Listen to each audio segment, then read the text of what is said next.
So good. All right. Thank you guys so much for joining us tonight, and welcome to the ByBlacks Instagram channel. This is our first IG Live, so thanks for helping us make our debut. I am Camille Dundas, the editor-in-chief at ByBlacks.com. If this is your first time on our page, ByBlacks was founded in 2013, and we are the #1 Black online magazine in Canada. You can head over to our website, www.byblacks.com, to read some truly amazing, inspiring stories about Black Canadians. But tonight, we are focusing on COVID-19 and specifically around wearing masks. So joining me is Dr. Candice Todd, a registered naturopathic doctor who has a background in health promotion with a degree in health sciences. In her naturopathic practice, she has a special focus in women's health and performance medicine. In essence, she loves helping powerhouse women perform better. And full disclosure, Dr. Candice is also my personal doctor. She's treated my entire family, my husband, and my kids. She's amazing. We love her in this house. So Candice, thank you so much for joining us here tonight. Thanks Thank you. There's so much confusion over wearing masks. At first, we thought they were only necessary for medical professionals or people with symptoms or people caring for someone with symptoms. But then 2 days ago, the CDC announces that everyone should be wearing cloth masks. So I guess our first question is, who needs to wear a mask? Okay, obviously, yes, this is a great debate, given all of the new information that has come out recently. And, you know, rightfully so, like, right now we're in unprecedented times. This is something that is constantly evolving in real time. So, you know, the information is bound to change sometimes, right? Yeah. So who should wear masks?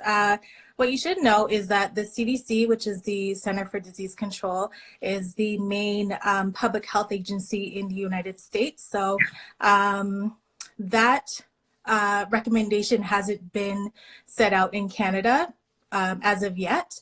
Right. But the rationale for the CDC to do that was based on the idea that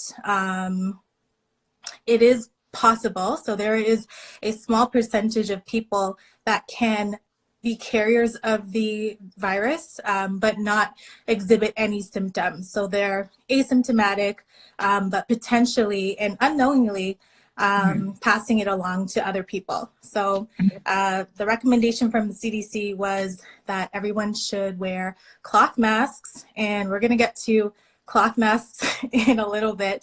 But basically, the idea behind that is to flatten the curve. So help minimize exposure, and flatten the curve. Ultimately, I guess the thing is, can we think of it as we're like protecting each other? Because what if I'm thinking, okay, I've been in isolation for almost a month now. I don't have COVID. Like, why do I need to wear a mask? Like, I'm not going to infect anybody, right? Exactly. So, well, in my brain. Yeah, anyway. Exactly. But, you know, we don't know where Camille's been. We don't know if Camille's been to the grocery store or out and just happened to pass by somebody.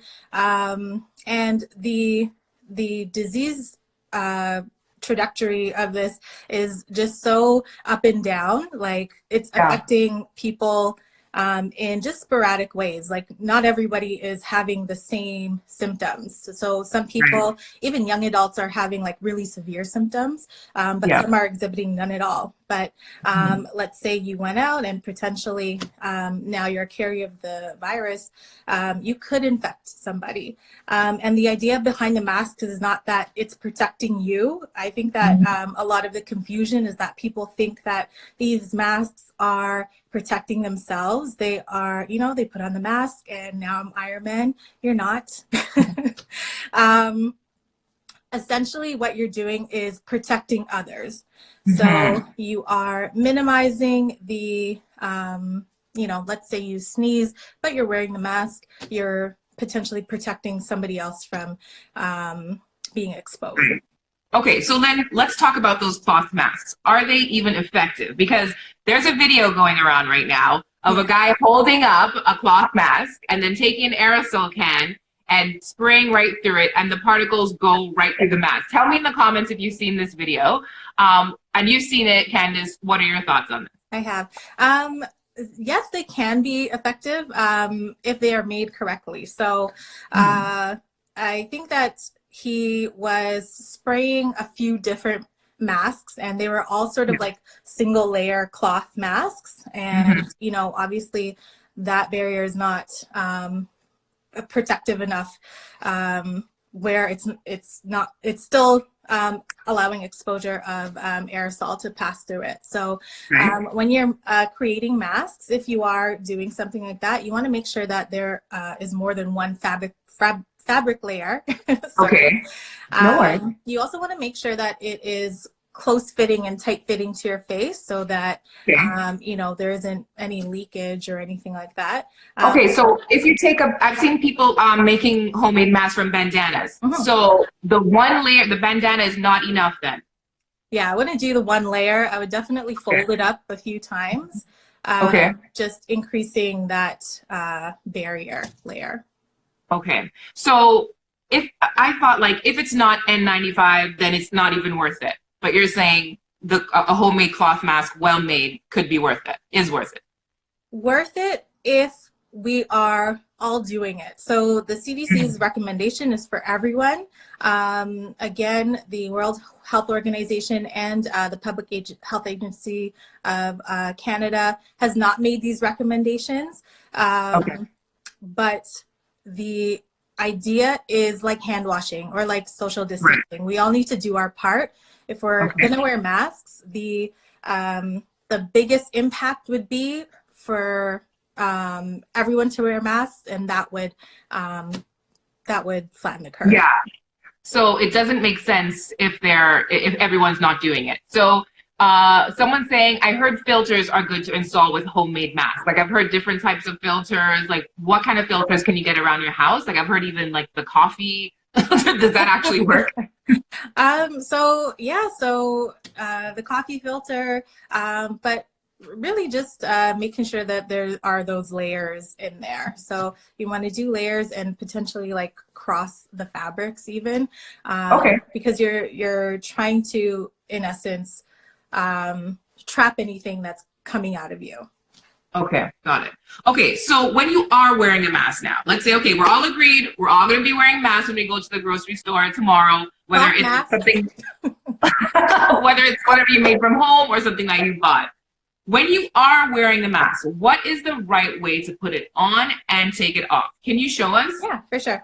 Okay, so we're going to do a little demo, and I'm going to demo with some gloves as well, because I think it's important to wear gloves in addition. So here's my mask, and yes, this is a medical grade mask, but this is from my dad. He suffers from COPD, so these were already accessible to me. And I only have one. So just that's washable then, by the way. Yeah, so you could clean this, but usually people throw them away. So you want to first make sure that you wash your hands. So you don't want to introduce any bacteria to the mask itself. You want to put it over your nose and your mouth. Hook it around your ears here. And then just make sure that, one, you can breathe, and that there is a relatively tight fit. So, you know, there's sort of minimal exposure. There's still areas where leakage can happen, but for the most part, there is a pretty tight fit. I would also put on my gloves as well. So I'm going to demo like how you put on the mask and put on the gloves. So ideally, would you put those gloves on before you put on the mask? Because you said about not introducing any bacteria to the mask. You can, but you've also washed your hands, so. Right. Okay. Cool. So it's more when you're taking everything off. So when you're taking everything off, you got to make sure, and even when you're wearing the mask, what people are seeing a lot of, or what I'm seeing a lot of, is people, you know, doing this to their mask. Oh, I need to talk to you, and that. Yeah. And then, you know, touching up the mask. Right. That sort of negates the purpose of having the mask, right? Like, Right. we're just introducing that. I saw somebody today do this so he could smoke a cigarette, like, and then put it back on. So, you know, we want to minimize the exposure to ourselves. So when you are wearing the mask, try not to, well, don't touch it up, obviously. Right. And then when you're taking it off, just unhook from the ears. Don't touch the mask part. And then, you know, take it away from you and discard it. With the gloves now, the way I discard the gloves, I take my pinky finger and you unpeel the gloves. And then here you can even, if you're discarding the mask, you can sort of fold it up into your glove as well. And then I take the other glove, take my hand out, pinky finger again. So pinky finger on the inside of the glove, and you are, sorry, you are unfolding it over, if that worked properly.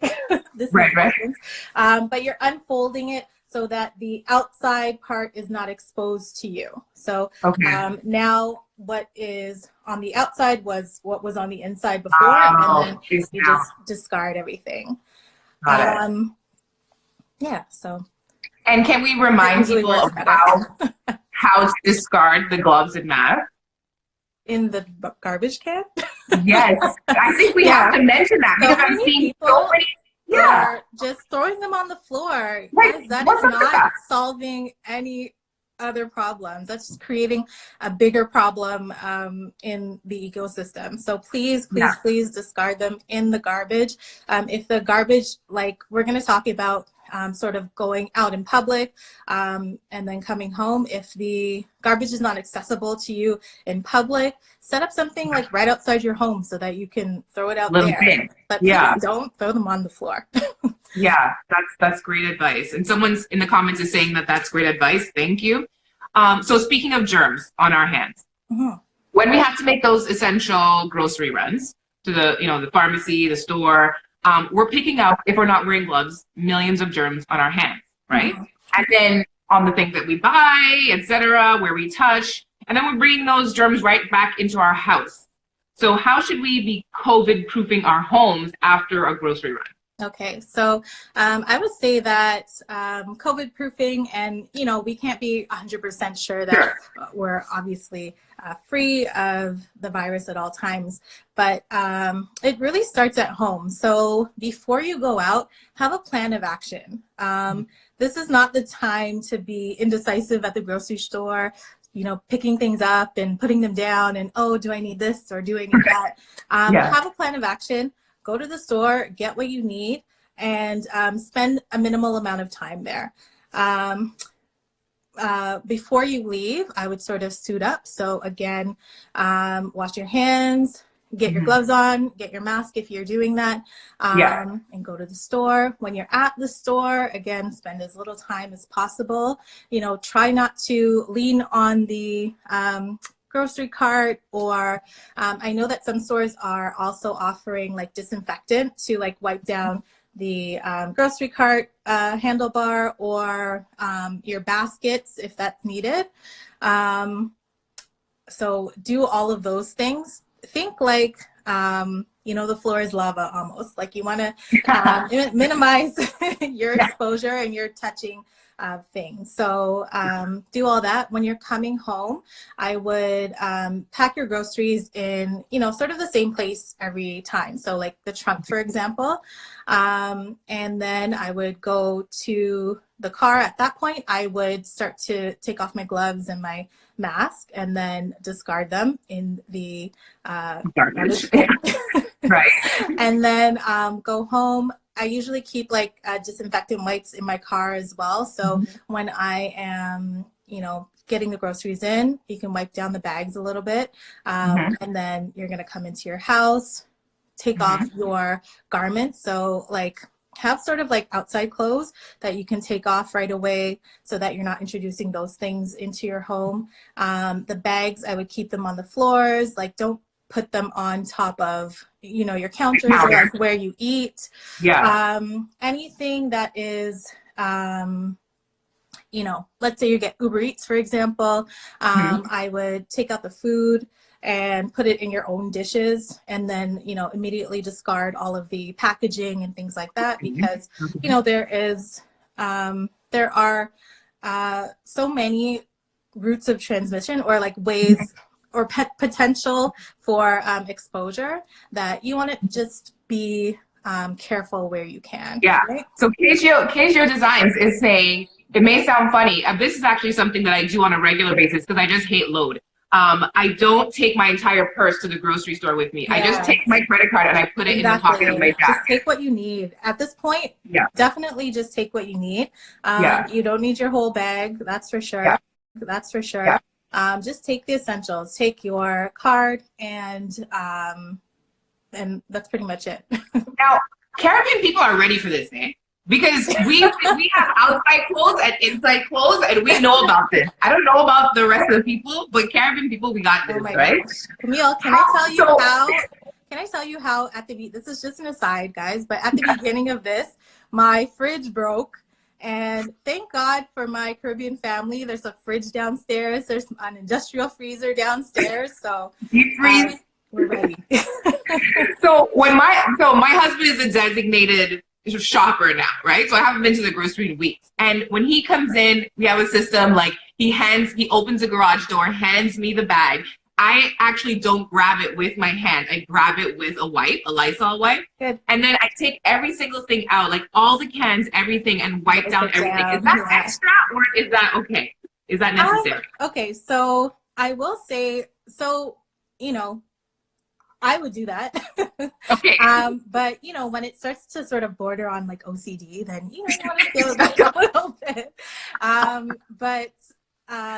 would take those protective measures. The thing is that it doesn't last very long on these surfaces, so the risk is minimal, but it's always great to be yeah. We're even wiping down like Amazon envelopes. Yeah. Yes. We're not where that envelope has been. Okay. All right.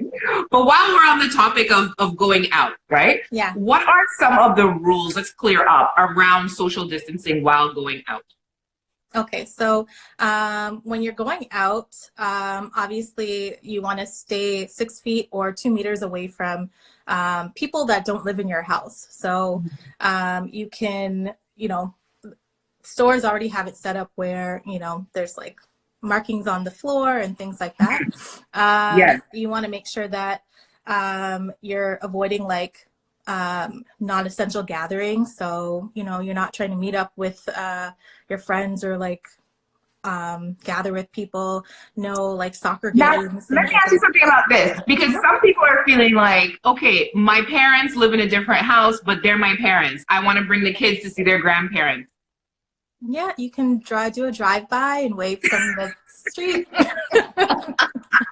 So if the person doesn't live in your house, then you should not be meeting with them, is what you're saying. Even if they're your immediate family. I would avoid it at this time. Again, everybody's exposure is different. Unless you've truly been in the house for at least 2 weeks, all of you, in both households, then, Okay. it's possible, Roger went to get the groceries. He's giving them to Camille. Maybe Camille has it. There is that slight chance. So the whole point of physical distancing right now, and the directives to stay home, wash your hands, all of those things, is to minimize that exposure. Yeah. I've seen a lot of stories of people venting online about in-laws that have come back from a trip and they want to come see the kids, and they're putting pressure on people. Like, just say no. Just say no. Just say no. Jackie Bain, that is a great question about custody. I know someone personally going through that, and what a tough thing. Any advice on that, Dr. Candice? A lot of people share custody and they have to bring their kids on the weekend or etc. I've heard some stories of like moms or dads cutting off the parent completely especially if they work in essential services, etc.? Yeah. Is it just a tough pill they're going to have to swallow, or do they get to see their kids? I'd say that, it is a difficult situation, obviously, but if there is that exposure, then, do what's best to protect your family. Ultimately, we're trying to protect ourselves and protect our families, and that has to take precedence right now. Yeah, absolutely. And Jackie also asked another question. Well, talked about the virus living on cardboard for 24 hours. Can you talk a little bit, Candice, about how long the virus can last on other types of surfaces? There have been studies about coronavirus. On cardboard, it is 24 hours. Right. On plastics, it's 72 hours. And on stainless steel, it's also 72 hours. On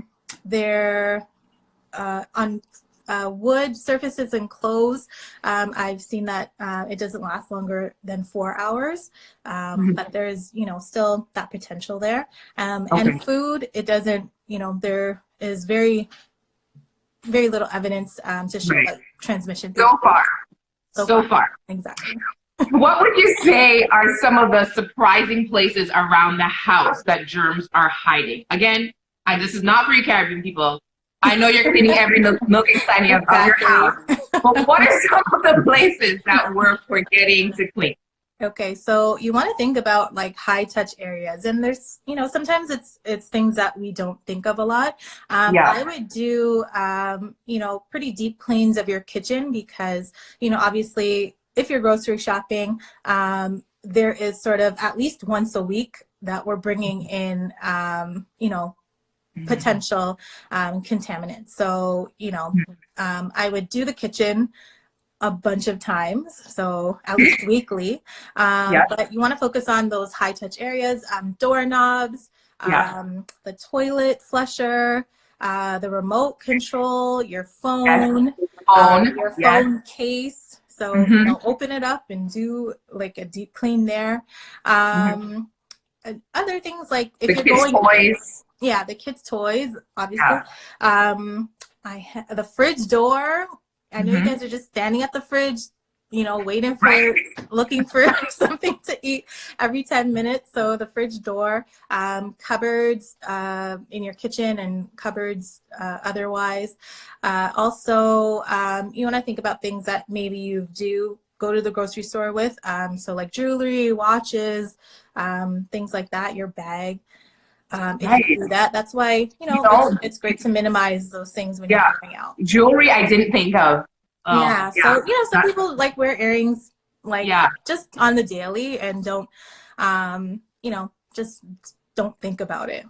So Anika asked, when she goes to get groceries and comes back home, she takes a shower right away. Should she wash her hair as well every day?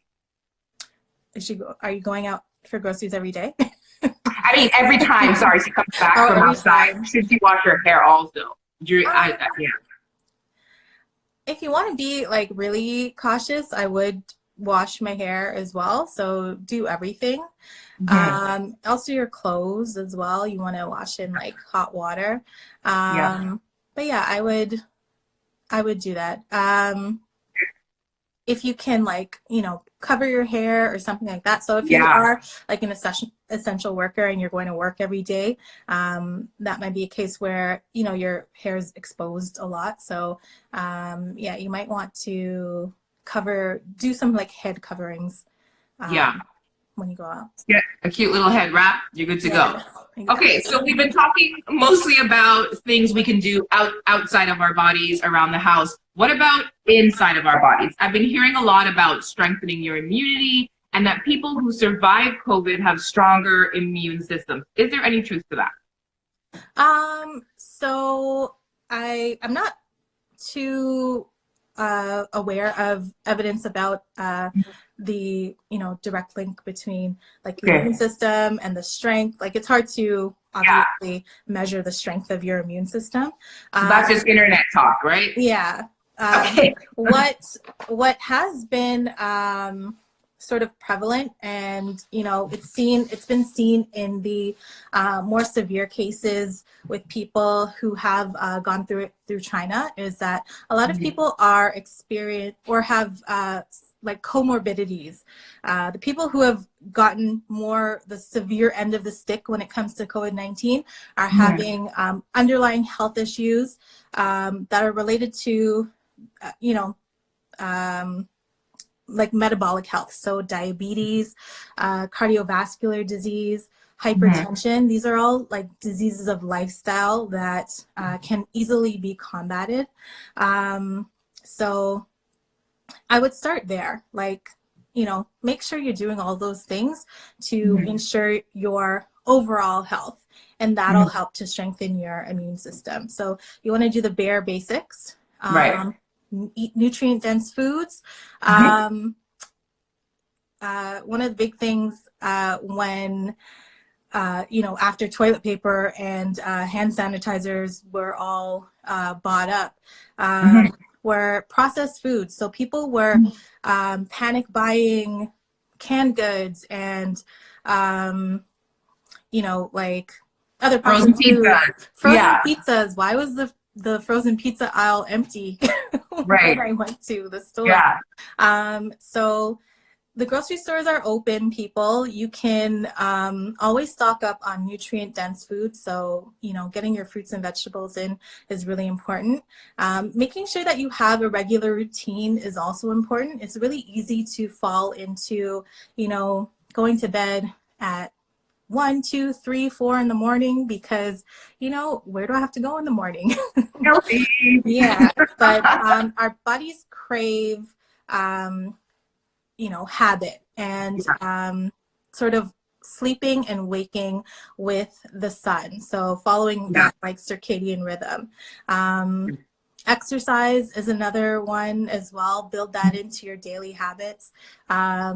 Minimizing alcohol intake. So alcohol can dampen your immune system in general, but it also contributes to metabolic disease. And I know that the LCBO is experiencing like record numbers right now. It also helps you get through the night, Candice. Okay, I'm just saying, I'm not talking about your one glass of wine. Your one glass of red wine is a great antioxidant. I'm talking about drinking. So it's wrong. Okay. Yeah. So somebody asked, in Wuhan, they were disinfecting the streets. Yeah. Do you think that that's something that we should be doing here?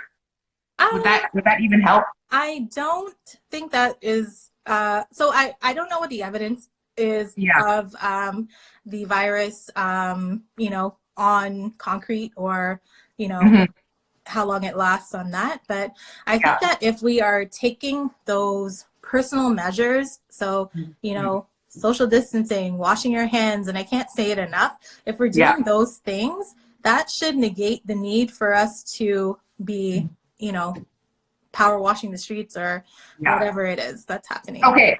Number one myth that you want to bust about COVID-19? I think the number one myth was, about the masks. So, Okay. So for me, it's the masks, that these masks are not going to make you superhumans. They do not negate the need for you to wash your hands again and to practice physical distancing. And my fear with the announcement with the CDC is that people are now going to start hoarding medical grade masks that are so needed for frontline healthcare workers. So again, if you do want to wear masks, it's only protecting other people. It's mostly protecting other people. And if you do that, wear cloth masks. Right. So there you have it, folks. Wear the mask, but do not try to hoard medical grade masks. If you come across a box of them, donate them. Donate them, exactly. Right.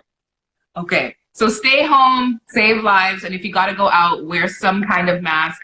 I've actually got 3 Black Canadian-owned designers that I'm recommending for you guys to go to for cloth masks. There's Benny Boo, there's Kayla K, and also Elle Made Well. Benny Boo, Kayla K and Elle Madewell are all making masks that you can DM them, order yours for your whole family. Support Black Canadian owned at this time. Very important. Listen, guys, if you tuned in late or missed anything that was said tonight, we're going to do a summary of all of Candice's recommendations and post it on ByBlacks.com by the end of the week. Thank you so much for joining and participating with your great questions. And thank you, Dr. Candice. You can follow her on Instagram at dr.candice.nd. Thank you, Candice. Thanks for having me. And our next IG Live is happening next Sunday, April 12th at 11 a.m. Julie Black will be hosting this time, talking to personal trainer Tamika G about weight-free workouts you can do at home. I'm definitely tuning into that. See you guys then. Bye, everyone. Bye.